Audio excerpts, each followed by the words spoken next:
C'est au printemps 1764, en Gévaudan, qu'on découvre la première victime de la bête. Dès l'été, 4 enquêteurs l'affronteront. Le jeune marquis d'Apchier, l'évêque de Mende, le chasseur et le meilleur expert du roi. Une bête contre 4 hommes. Ainsi commencera la traque. Peu d'indices. Plus les victimes qu'elle frappe chaque saison seront proches, plus vaste sera le carnage. Intelligente, elle n'osera attaquer un village que si personne ne peut l'inquiéter. Les témoignages décriront des loups, un fauve, un démon. Mais la main humaine semble se dessiner sous ses exactions. Utilisant à son avantage le terrain, la rudesse de l'hiver et la peur, elle chassera chaque saison où l'on ne l'attend pas. Pour acculer la bête, il faudra l'identifier. Et pour ça, pas de choix, si ce n'est d'atteindre un temps les lieux de son crime. Mais ses facultés laissent des traces. Peuvent trahir sa réelle identité. Le chasseur est formel. La bête n'est pas un nom. Elle prendra de nombreuses formes. Exterminer plus, posséder ceux qui la menacent, parcourir plus de lieux qu'un cheval n'en serait capable, et se jouer de la vigilance des soldats du roi. Les enquêteurs n'auront alors d'autre choix que de chevaucher. Puis, épuisés, espérer que la bête n'aura pas répandu la mort. Leur seul espoir, identifier la bête, ou pour le moins entraver ses actions et retarder l'inévitable. Mais la bête sortira vainqueur de cette partie si elle parvint à faire suffisamment couler le sang. Préparez-vous pour 3 années de traque, de stratégie et de tension. Dans ce jeu de réflexion asymétrique pour 2 à 5 joueurs. La bête est là. Elle vous observe. Ne vous rendez pas seul chez votre ludicaire.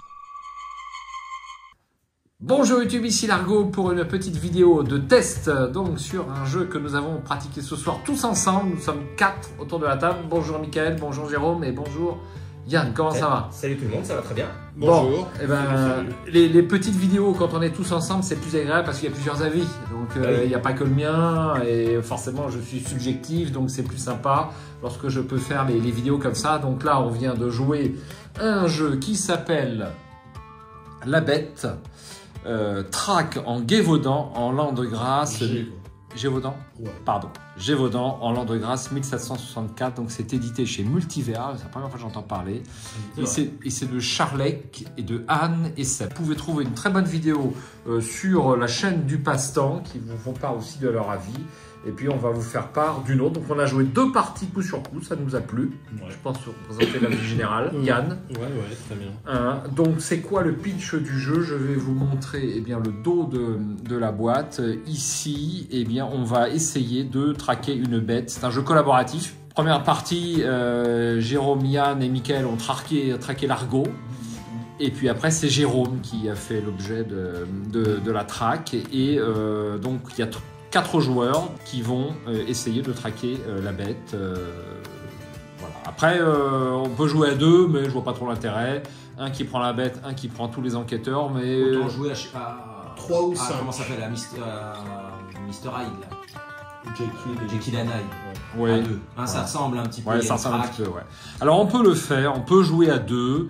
Ça peut être aussi assez sympa, auquel cas ça se rapproche plus d'une partie d'échecs. Moi ce qui est sympa c'est quand les enquêteurs discutent des projets de la bête qui va se balader donc sur ce magnifique plateau. Hein. Ouais, très joli. Ouais. Même le matos c'est tout. Ouais. L'ambiance est bien immersive, je trouve. Voilà. Magnifique avec pas mal d'illustrations. En fait. Il y a quelque chose, donc ça c'est des petits jetons sang. Quand la bête arrive à tuer des villageois, eh bien il va placer ces jetons sang. S'il en a mis 25, eh bien il gagne la partie. Et s'il l'a pas, eh bien il perd la partie. Donc on rajoute les jetons en rôle. Donc on a des magnifiques jetons. Qui sont comme ceci, qui ressemblent à ceux du jeu Champ d'honneur, des jetons de poker qui sont très bien. Donc moi là vous avez le plateau de la bête, vous allez jouer un rôle Vous allez choisir un rôle à chaque tour. Face cachée ou face apparente. Face cachée ou face apparente. Si le jeton est face apparente, vous avez le pouvoir du rôle. Et s'il est joué face cachée, vous n'avez pas le pouvoir. Vous allez vous dépasser seulement de 4 lieux. Et vous ferez peut-être un peu moins de victimes. Enfin, vous n'avez pas le bonus. Alors, qu'avez-vous pensé de ce jeu ? Les héros sont fatigués, chers amis. Les héros sont fatigués. Non. Ça vous a pas emballé plus que ça, si? Non, très bien. Je pense que le rôle, moi j'ai joué, j'ai fait les 2 rôles du coup, pour le coup. Je pense que quand tu joues la bête, tu ressens vraiment une pression, une tension qui s'offre à toi. En plus, à la fin, tu sens bien les taux qui arrivent. Parce que là, tout ça, là, c'est ce qui permet de te contrer et tout. Non, franchement, Les dragons empêchent la bête de faire des victimes dans le village et les villageois protègent une victime. Le rôle le plus intéressant, c'est la bête. Ouais, je pense, quand même. Alors, peut-être qu'un jour, on aura l'occasion de faire un petit tournoi où on prendra tous une fois le rôle de la bête et on verra qui a fait le plus de victimes, sans parler du gain de la partie. Alors, c'est pas facile pour la bête. Au moment quand on a un petit peu d'expérience, ça doit être peut-être faisable. Et les 2 bêtes ont perdu ce soir. Donc, une bonne immersion, mais Mickaël, je crois que tu as constaté un effet leader, un peu. Oui, ouais, voilà. C'est comme dans beaucoup de jeux collaboratifs qui sont assez simples. Autant les jeux collaboratifs assez complexes où on a nos propres cartes, nos propres jeux, etc. On s'occupe pas moins du jeu de l'autre en face. Que là, on a comme il n'y a pas de jetons à jouer, de cartes, etc.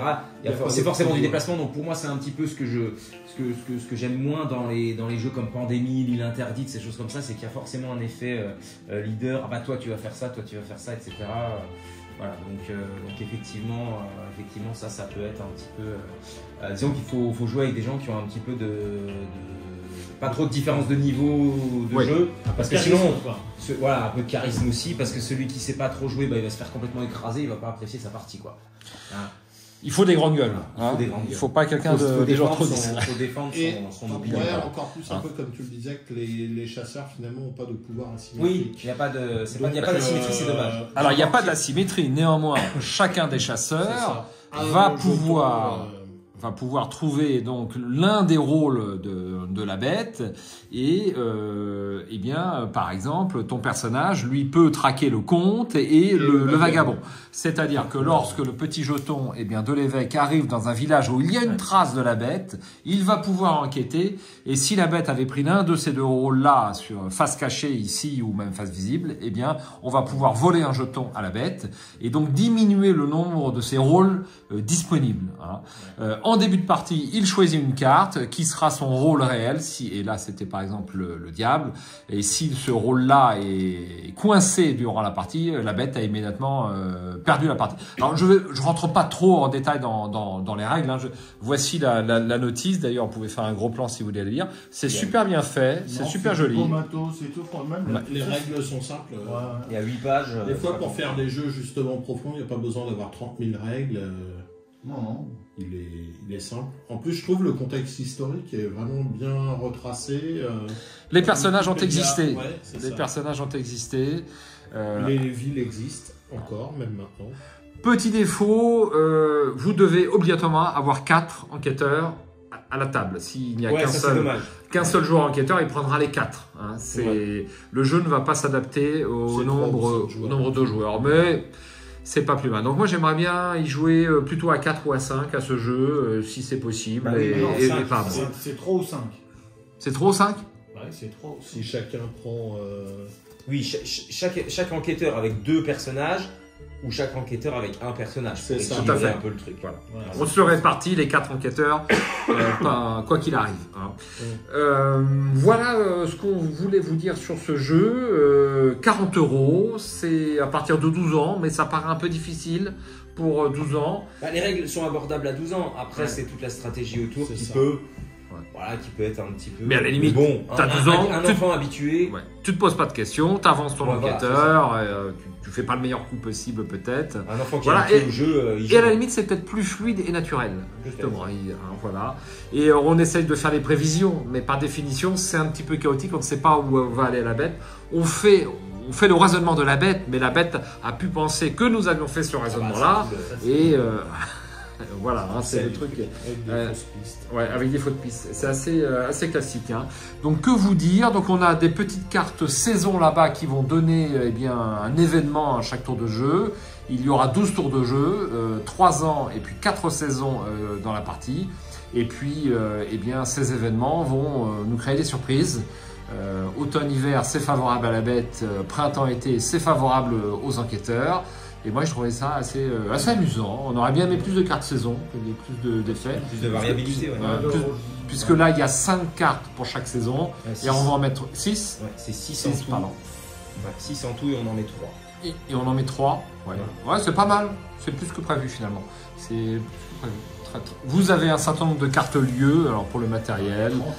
La bête va choisir le lieu où elle va se déplacer au coup suivant. Tout l'enjeu va être de prévoir où va la bête, donc sur cette magnifique carte, d'essayer d'y envoyer un enquêteur pour la coincer, voire à la limite un dragon, un pion noir ou un paysan, pour éviter qu'elle ne fasse trop de victimes. Donc une bonne pioche, et ma foi, moi qui n'ai pas de jeu dans ma ludothèque correspondant à cette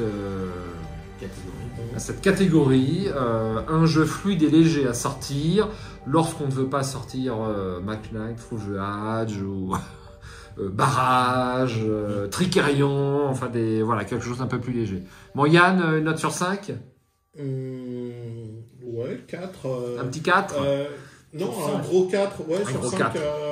C'est la rejouabilité. Par contre, je pense que c'est un jeu, il ne faut pas en faire 5 parties d'affilée. Moi, j'en ai bien fait une 3e. Et je peux te dire que c'est assez rare que j'avais envie de faire 3 parties d'un jeu. C'est pas courant. Enfin, c'est comme mon avis moi, je personnel. pense que c'est plus un jeu qui joue tous les 2-3 mois, histoire de... Ouais. Parce que la carte, elle est figée, finalement. Même si les mouvements ne sont pas, mais il est chouette, hein. Non, peut-être avoir, dans le cadre d'une extension, tout de suite, avoir plus de pouvoir asymétrique de la bête. Et une carte un peu évolutive, je sais pas. Multiface, ouais, ok. Jérôme, une bonne note? Un 3+, ouais. Un 3+. 3, ouais, 4 moins, quoi. Moi aussi, mais je mettrai 3,5. Voilà, 3,5. Moi, c'est pour cet aspect vraiment. C'est plus que la moyenne, déjà. Quand on est enquêteur, cet aspect un petit peu. Qui en est un qui peut leader. Et c'est toi qui as été leader sur les enquêteurs, hein, t'avais une petite gueule. Ah ouais, un peu quand même. Si, je m'en suis rendu compte. Bah tu vois, voilà. Alors on le sait, on essaye de corriger et on arrive quand même à vouloir imposer sa volonté, sans le vouloir, tu vois. Donc j'ai un problème avec ça. Très bien. C'est un très bon jeu. Ben, c'est un bon jeu, voilà, tout à fait. Donc on vous recommande, bon, pour 40 €. Chaque partie, on a mis quoi? 1h30? Non, ouais, 1h15. La deuxième, on a dû mettre 1 heure, même pas.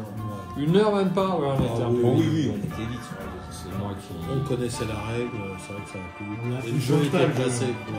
C'est indiqué pour 60 minutes, chers amis. Voilà, c'est réglo. C'est réglo, pour une fois, c'est réglo. Voilà, c'était La Bête, Trac en Gévaudan.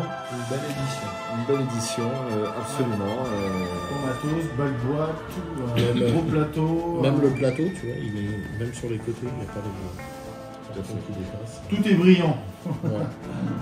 Tout est brillant. Tout est en bois, quasiment. Jean Chastel, il a fait un carton sur cette partie, c'est toi qui l'avais. C'est pas pour moi que j'étais leader.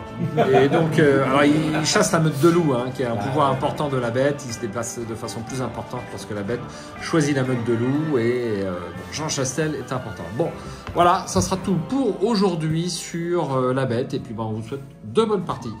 Rien de plus à ajouter. Faut pas hésiter.